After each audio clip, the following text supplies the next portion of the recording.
What's up YouTube, this is Anthony's Reality and I'm back with another video. Let me just start off by saying, it's been a while. It's been like a week and a half, 2 weeks since I posted a video, but I'm gonna make up for it or whatever. I just felt like I needed to take a break, get myself together. I've been actually just kind of working on my mental, not that it's been bad, but my mental just told me to like basically take a break, work on yourself and do stuff like that. I do travel videos, I do vlogs, I do challenges, but my main focus is to try and create conscious lifestyle content. So if that interests you, go ahead and hit that like and subscribe button. And again, you'll be seeing me next week. I got my little notebook here, so as I'm looking down, I took some notes before I made this video. I've been trying to do that, so we're gonna see how this works. But anyway, as you can see by the title, we're going to be talking about narcissist or narcissism.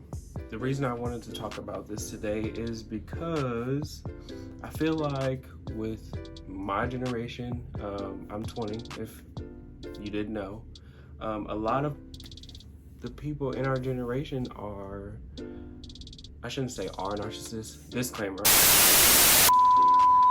I am not a psychologist, I am not a doctor. I'm not qualified to diagnose anybody with narcissism or of being a narcissist. These are just from what research that I've done and what I've looked up and the stuff that I've looked at.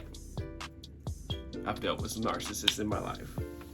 But let's get into the basis of what a narcissist is. Personality trait of excessive self-love, pursuit of gratification from vanity or egoistic admiration of one's idealized self, image, and attributes. But I've dated a narcissist before. And it took me a long time to like realize that he actually was, only because I feel like being in love, that's a distraction, so on and so forth, blah, blah, blah. I had somebody telling me that he was, but I didn't think he was because I still see the good in him, but it was just like, after doing my research, like all the symptoms that they showed that, you read online and things like that, basically he showed all those symptoms, still shows kind of all those symptoms, and it was just like, dating a narcissist, you end up in a pattern. And I felt like our relationship was a pattern. Like we were going in circles, like we were in a cycle. We'd be good, then everything would come crashing down, then we separate, then we get back together, and then that cycle would just continue. It would never like break or end. That cycle constantly just kind of kept going over and over and over. When I tell you that was one of the hardest cycles that I've had to break in my life, ooh, don't date a narcissist. I mean, there's no way that you can know, because as the definition stated, they're all about self-image, the way they perceive themselves and the way other people perceive them. So they will give off this persona that they're better than what they are. And not to say that he was a bad person or anything like that, but he wasn't on the level that I thought he was. That's how I'm gonna say it. He wasn't on the level that I thought he was mentally, and maturity-wise, and I'm gonna just say that because I don't really know how to get into depth with that, and I don't want to make him seem like he's a bad person, because he's not. I do see the good in him, but with those narcissistic tendencies, that's just something that I'm not willing to deal with. Anyway, so we're gonna get into the different types of narcissists. Let's get this video started. Again, go ahead and hit that subscribe button if you like my content and what I post. Again, be looking forward to the next video. So the types of narcissists that we have self-absorbed, entitled, callous, exploitative, and authoritarian. I feel like the person that I dated, he shows signs of all of these types. Like I don't feel like when it comes to narcissism, each individual person has their one specific type. I feel like they may all show all of these traits, or little bits and pieces of one and show more of the other. But with my experience with him, he shows signs of all of these. So self-absorbed are like the more conceited ones. Entitled is obviously, they feel entitled, they feel like they're a priority, they feel that they are above everyone around them. Like a callous narcissist is like the ones that are like hard body, and not hard body physically, but hard body mentally. I would say exploit and callous go hand in hand. They will disdain for people and think it's okay to exploit and dispose of others in whatever way it helps them to get ahead. So that's how those two go hand in hand. And then authoritarian, Obviously, they feel like they're authority. They feel like they're in charge. They want to take control of everything. They want to run things. From my experience, they can be controlling when they have no control. He tried to control me physically. He tried to control me financially. In reality, he couldn't do that because I don't like to be controlled. Period. It's just, never have. I don't like being told what to do. I've never been somebody who is not financially stable, by the grace of God, and just with the way I am. I don't like asking for money and stuff like that. I've always been self-motivated, and I've always worked hard for what I want. So he tried to control me in those ways and could not, because I've just never been that way. I didn't mean to make the camera shake.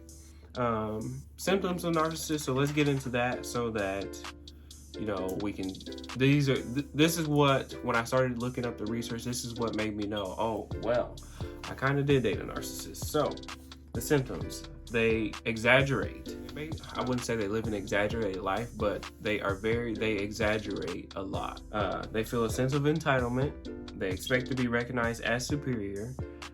Exaggerate self-achievements. They have preoccupied with fantasies of success. So I've noticed with the person that I was formerly dating, they would always talk about being successful and, you know, imagine it in their head, and this is going to happen, and they talk about it and, you know, sound pretty set on it. But when it actually came to doing the work to succeed, they didn't follow through. And they also believe that their superiority, they believe that they have superiority and will only associate with others of equal status. So I feel like I noticed this a lot. If he felt like I wasn't on his status, then we wouldn't have dated. And I feel like genuinely that's how it would have been. I feel like they either don't date. I feel like they either don't date people who are below them, or they feel that they are below them. They only associate themselves with people who they feel are on their level. And they won't associate with people that are above them simply because they feel that they are either a challenge or they're a threat. And not a threat physically, but a threat like with their level of mentality. Like I said, they want to be superior. If somebody's above their level, then that's a threat. They're challenged by them. They don't feel as if they're not going to fight for the authority.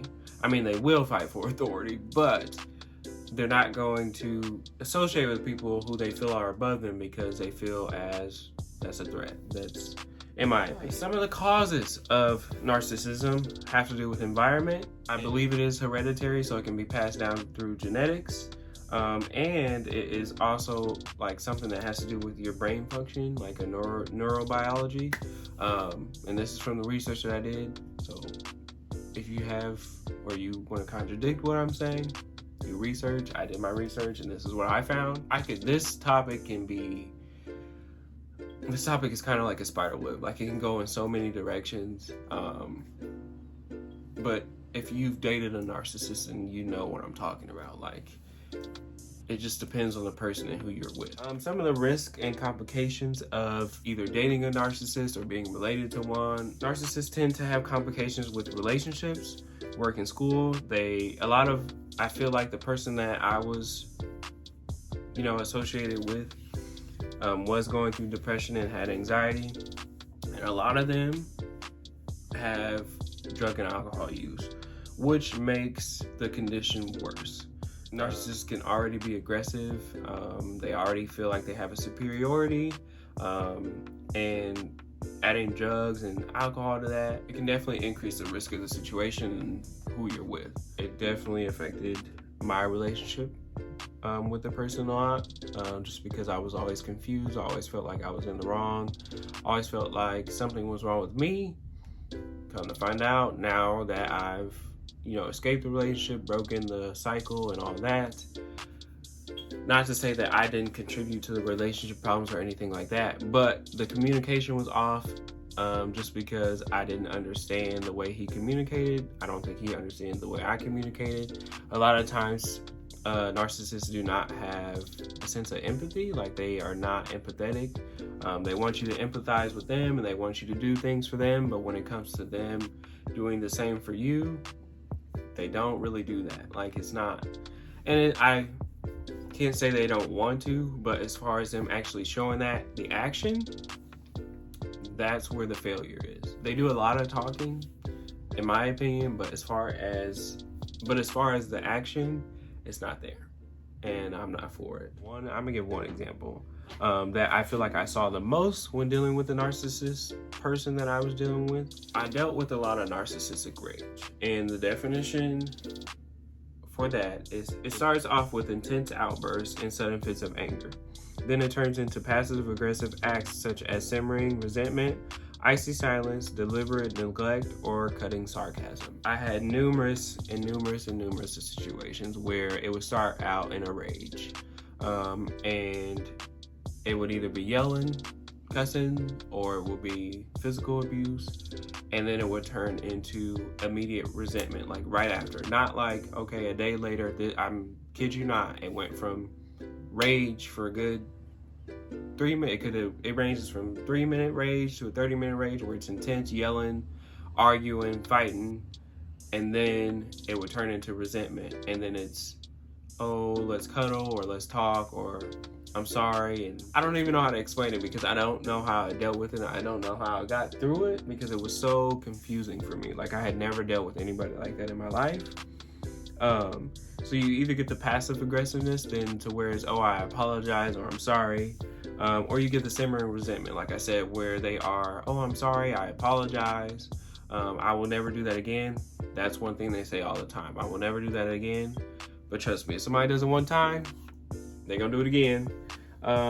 Or they get really quiet and it's like they feel guilty. I will say that they do feel guilty, but I don't think it really sits with them or it really like resonates with them because, again, they are habitual people. They say one thing and then they do what they said they weren't going to do, or they say, I didn't do that, but you literally just watched them do it. Like, they can be habitual liars. At least the one that I was associated with, he was an habitual liar. Would lie straight to my face. I could watch him do something and, oh, I didn't do that. I made this video not to come at narcissists because I don't feel like they're bad people. I just feel like they need help working through their problems because they don't know how.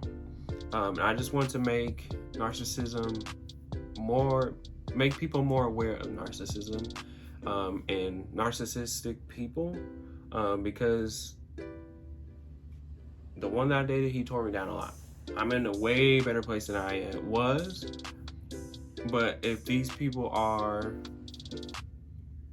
becoming more prominent, we kind of need to help them because they are struggling. Like I said, I just want to make it more of an awareness that we do have people who are struggling and they need help. A lot of people just need help getting mental clarity and finding themselves and just building a life for themselves and rebuilding the structure and things like that.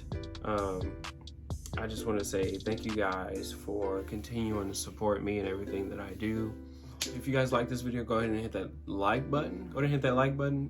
It costs you nothing, and it'll help me get out to more people and inspire others to become more conscious with themselves. That is my goal for this channel. Like I said, I also do travel and other content, but my main goal is to help people become more conscious of themselves, become more mentally clear, and just helping them evolve and become a better person. Thanks so much for watching this video. You guys will see me next week. Stay bougie, secure the bag, and be your best badass. Have a good one.